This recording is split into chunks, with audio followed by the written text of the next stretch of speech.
On the education beat tonight, a new report says that some New York State schools are not taking the necessary steps to protect students, and it appears that money is one of the main issues that's getting in the way of school safety. Here's 7 Eyewitness News senior reporter Eileen Buckley.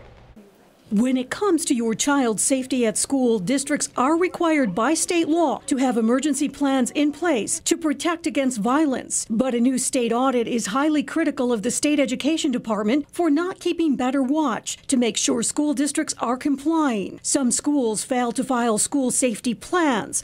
Others did not submit plans to local law enforcement. In the event of a school emergency, it would be a local police department that would be first responders on the scene. State Comptroller Thomas DiNapoli issued the report. And we found too many instances where local law enforcement did not have the information about the physical layout of the schools, where, God forbid, if they would have to respond to a crisis situation. DiNapoli's team visited 15 school districts, including 2 in our region, Pembroke and Leroy. Both failed to hold a 30-day requirement comment period for their plans. But also for Leroy, they didn't hold a public hearing, as far as we could tell. And again, with Leroy, there was no documentation that they adopted their plans on an annual basis, which is also required. So, again, not to pick on that particular district or those 2 districts, but we need to be sure that the districts understand what their requirements are. We've reached out to both districts for comment. We're waiting to hear back from them. DiNapoli recommends State Ed develop a program to keep a watch on district plans. State Ed responded with a statement saying, in part, schools must always be safe havens